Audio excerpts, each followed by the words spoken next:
right? State Monique Samuels and Chris Samuels are going their separate ways. Absolutely not. Nobody ever said that. Okay. Have we filed a legal separation? No. Have we filed for divorce? No. Is there any document that proves of any divorce filings? No. Have we separated to the extent of breaking up? No. We're not getting a divorce. Are Chris and I going our separate ways, as People Magazine love to? Let's talk about it. I swear I'm about to can't deal with this though. I'm halfway at the but a treat summer. I swear I'm about to can't deal with this though. I'm halfway at the but a treat summer. Let's get into it then.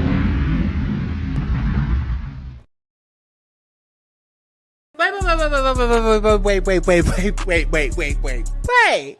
Now, I love y'all, and I love doing YouTube, but y'all know YouTube be on that bullshit, and right now, it's quite literally the motherfucking ghetto. And listen, if you know me from way back when, then you know it's two things about your girl. Number one, I hate being anybody's best kept secret. And number two, if it don't make dollars, it don't make Scott no motherfucking sense, ho. So with that said, the best way to help me help you and keep the fun going is to join the Patreon, baby. Now I know I've struggled with consistency and whatnot in the past. I get it. But listen, baby, when I create a Fun is Impacted, then that makes it hard for me to do the content that y'all love, whether that be story times, commentary, hell, even my motherfucking music. Like, it makes it extremely hard to do. So I'm telling y'all now, if you're only experiencing me through this platform, which is YouTube, then baby, you are only getting half of the tea. So head on over to Patreon to get the full Scott Santana experience. And also, because a lot of people have been asking me like, oh, Scott, when you bringing your story times back, oh, what happened to the laptop? What happened to those videos like from 2016? That channel that I have that I was doing story times on, that channel from 2016 is no longer. But here's the good thing about Patreon. So now it's 2023. I'm older. I'm 30 years old. Well, a whole different fucking gender now. But listen, how cool and exciting and fun would it be if I went back and I retold some of the old stories that you guys knew and loved from me, but from a grown and sexy 30-year-old mature perspective? Like, how dope would that be? So make sure that y'all go down to the description box, you click on the link to get to my Patreon, and y'all motherfucking subscribe, ho. Definitely make sure that y'all follow me on Twitter, okay? Because I swear I be over there talking to myself. Like, I be live reacting and live tweeting in real time to the fuck shit that y'all be putting on Beyonce's internet. So definitely make sure that you follow me on Twitter so you can keep up with the engagement and what's not. And definitely make sure that you stream my music too, okay? Because I talk shit, but I also write hits, okay? So don't be dumb, bitch, because you ain't dumb, bitch. Back to the video.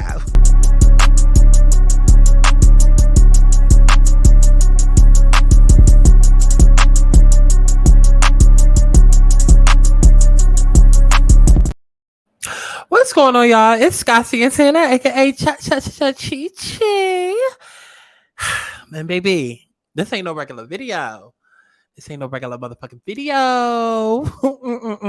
Baby. Now, I know we usually talking about the bullshit that is happening on Beyonce's internet, but baby, this is more than Beyonce's internet. This is Beyonce's world that this bullshit is happening in. And see, I know that they say you should not revel in people's displeasure. You should not be laughing at people's pain. But we're not just talking about people. Baby, we talking about People Magazine, okay? The ones that broke the story that Chris and Monique are no longer together. Okay, because peep the intro, according to Miss Monique. What divorce, People Magazine? What divorce? This divorce, Monique. This divorce. And so we're going to talk about it because guess what? You know, y'all love to go around saying God don't like ugly. Okay, well, listen. That should have been Monique's first clue that this marriage wasn't going to work out. I mean, look at Chris. Let's talk about it. Let's go ahead and wake it up and let's talk about it, okay? Because, again, we're not just talking about regular people. We are talking about Miss Monique fucking Samuels. Now, y'all can sit and y'all can act like, oh, Monique is this wonderful person who doesn't deserve this, and oh, my God. And y'all can sit and y'all can do all of this, that, and the third. But, baby, I remember a different Monique. I remember a different Monique. I remember a Monique who came in, what was it, season 2 of Real Housewives of Potomac, and everybody only jumped to her side, not because she was interesting, not because y'all was so interested in Not for Lazy Moms, okay, not that y'all was interested in purchasing any of her workout plans or her candles or whatever else that she had fucking going on. But no, because this was a well-off-to-do black woman that was going against a light-skinned woman. At the end of the goddamn day, she was going against a light-skinned woman and one who y'all hated, Giselle. And so ever since then, it was like, ooh, we team Monique, we team Monique, we team Monique. And throughout her whole entire time on the show, all she did was change narratives, try to sway the narrative, try to jump ahead of stories, okay, try to do damage control.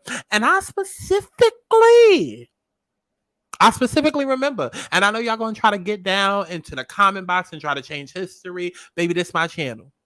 This my channel. But I specifically remember how nobody liked Candace.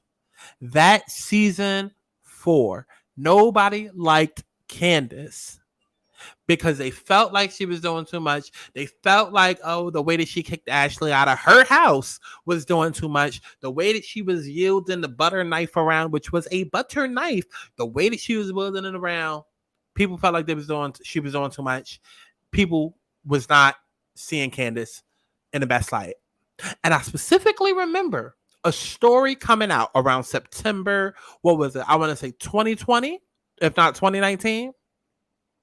Yeah, it might have been 18 at this point, but it was definitely September. I remember a story coming out, and I also remember, aside from the fight story that came out, there was a separate story where Chris sat down with some blogger. There was some blogger that was not interviewing, but DMing Chris about what happened, because there was a fight story, and the original story stated that somebody got hit with glass and basically painted Candace as the attacker, as the aggressor, and Monique as the victim. I specifically remember that. That is what I remember. So much to the point where, like I said, there was a separate story that came out because the fans was all riled up. Mind you, everybody's already mad at Candace. We're coming off the last season where people felt like Candace was doing too much. So this story now comes out where it's painting Candace in a bad light. It's like, oh, Candace was throwing a knife at Ashley. Now she chopping people in the face with glass. No. She really deserved to get her ass beat. And so somebody had DM'd Chris and was like, what is going on? And I specifically remember the messages where, let me see if I can find it as I'm talking, because I know I love receipts. Chris had, actually, it'd be too much to fucking go through. Child, if you can't go through on Twitter, because it'd be too much to try to find it now. But Chris was DMing this fan and basically said, the story that came out isn't true. It's not 100%. Monique had been gaslighting and coming for Candace all season long, and Candace actually used this season to redeem herself and was trying her best to, get on the good graces, but things happened. Things went left way too quick, and Monique started to fight this, that, and the third.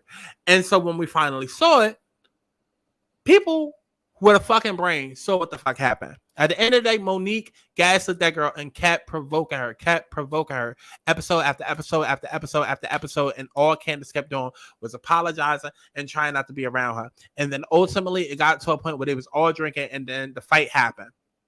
Then what happens after that is we now have a story that is in the blogs, right? Because mind you, again, this happened in September. We honestly didn't get the actual fight and all of that until spring of that next year.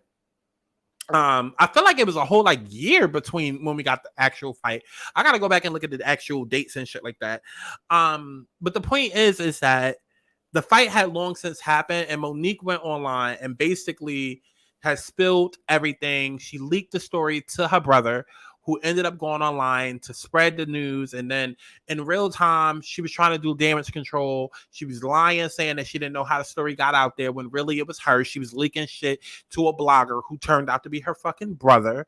And it was all to sway shit in her favor. And then right before that season had aired, before we could even get to the fight or see any of the season, she suddenly decided to sit down with everybody and a mama on YouTube. Okay. All of a sudden now she's sitting down with Bonnie Blue. All of a sudden now she's sitting down with DJ Richie Sky. She's sitting down with all of these YouTubers who before were saying one thing about her, and then now after she sat down with them, everybody changing their opinion. And even if they not completely going hard on Monique, they in a place where it's like not really telling the 100% truth to try and protect that friendship. So it got to a point where everybody was clocking that, okay, Monique, like you're doing a lot of damage control because we're seeing you on the show act the ass, but in real time, you're doing damage control and then you're blaming it on editing. So then everything happened. We don't have to rehash the whole fight, but I needed to bring up all of that to say, because that adds to who Monique is, her character, right? Regardless of where you stand on the fight, point blank period, there are things that happen. She came on the show. The fans quickly grew to her side because she was a number. Okay, she was a number to go against Giselle and Robin. Okay, so it wasn't a genuine interest. It was more of like a, we hate Giselle and Robin, so come to our side. You'll be the street fighter for us, right? And then aside from that, people didn't like Candace, so it was a street fighter against her. Then, she leaked the information to her brother, which was the blogs, okay? Then she did the whole damage control. Then she blamed everything on editing rather than taking accountability. And then moving it along from the show, she decided to quit the show, right? Then she moves on to Love and Marriage DC, which we saw her react and behave in the same exact fucking way. Now, even though she didn't go upside nobody's head and fight nobody, we saw her go through the same shit of acting a fucking ass, blaming it on editing, and then trying to do fucking damage control. Because she went back, interviewed with some of the same people, trying to give herself more of a personal approach, intimate look to her. And the real fans clocked it and just like noticed like, okay, you're doing too much. And then it even got to a point where even Carlos had gotten tired of her ass. Mind you, Love and Marriage DC was promoted as this being Monique's spinoff, Monique's chance opportunity to come back to reality TV and tell her story her way. Because the whole season 1 of Love and Marriage DC, all she kept talking about was that show, that other thing that I did. No accountability, but just referencing it in that type of light. And so I say all of this to say that nothing about Monique has changed over the years. So when we now get to this divorce happening, mind you, this divorce is coming, let's see, we're in June now. We first got wind of a divorce in September, October, let me see, October, November, December, January, February, March, April, May, June. We're now 9 months away. 9 months ago, we got news of this divorce that was coming. Monique sat there and lied in everybody's fucking face. Even Ashley was at BravoCon trying to spill the tea. Like, oh no, I just talked to Monique and da. Then Monique, doing what she does best to try and prevent shit from coming out, trying to protect her image, trying to damage control. She came out and told that bold-faced ass lie that she did in the intro clip. No, we're not separated. No, we're not getting divorced. No. And people could be like, okay, well, why does any of that matter? Bitch, because she's a fucking liar. Because she's a fucking calculated ass, manipulative ass, lying bitch. And has been since the beginning. This has always been the real her. So this is why I don't give a fuck about the divorce. This is why I can sit here and laugh. This is why because there was no concern when Candace was getting her ass handed to her. Everybody and their mama wanted to blame Candace or yell at Candace for constantly crying on that show. Y'all don't understand the real life bullying and threats and shit that was happening to that girl based off of rumors that this lady put out there. So when we saw Cameron crying in real time on camera, right? Because mind you, Monique put out the story about her fighting Candace. She put out the story and she put it out in her favor. And so everyone online was attacking and bullying and sending Candace death threats. And so as they're sending her death threats, they're still filming season 5. They're still filming it. And so as we're watching and we're seeing every episode she's crying, that is why, because in real time she was dealing with threats. People were sending her threats for shit that they hadn't even seen, for episodes they hadn't even watched yet because of this bitch. So I'm sorry, I have no sympathy. I have no whatever now. But we could go ahead and get into the story. I just want to go ahead and get a backstory, right? So this is the Monique and Chris situation right here, right? According to people, She told us not to believe people before, but baby, we believe in people now. Okay, because people is on that ass. Okay, people said, "Oh, you said what about us before?" Okay. So it says Real Housewives of Potomac alum Monique Samuels files for divorce from Chris Samuels. Exclusive. People confirmed in October. Okay, people confirmed in October 2022 that Monique and Chris Samuels have split after 10 years of marriage. It's now 9 months later. Okay? Monique Samuels has filed to legally end her marriage to Chris Samuels. The Montgomery County Family Court confirmed to People on Tuesday that the Real Housewives of Potomac alum 39 has officially filed for divorce from the former NFL player 45. Though Monique has filed a petition to seal the documents, the docket shows that she filed a complaint for absolute divorce on April 14th. She then filed an amended complaint for absolute divorce on June 15th. The former couple's divorce has yet to be finalized. However, Monique and Chris have a scheduled hearing for Wednesday. People reached out to Monique and Chris for comment. People confirmed in October 2022 that Monique and Chris had called it quits after 10 years of marriage. The former couple, who wed in 2012, saw 3 children. They haven't appeared on each other's respective Instagram grids since December 2022. Neither party posted anything to commemorate their 11th wedding anniversary on March 3rd, as well as on Mother's Day or Father's Day. Additionally, Chris has unfollowed Monique and her company, not for lazy moms, just like the rest of the world did, okay, after she was done beating Candace. Okay. Monique and Chris' marital issues were apparent during the first season of Love and Marriage DC. It's no secret that Chris and I have been struggling in some areas of our marriage. And anybody who watched Love and Marriage DC last year, y'all saw the arguments, y'all saw everything that was going on. It was a lot of confusion. It was crazy building up to that 10-year marker of our marriage. And when you've been married that long, and when you have things that you're like, listen, this is being unmet, or I've been unheard, you start to get frustrated, and it's like, oh my God, is this what life is going to be? I can't take it anymore. She continued. So what y'all saw in Love and Marriage last season, it was my cry for help.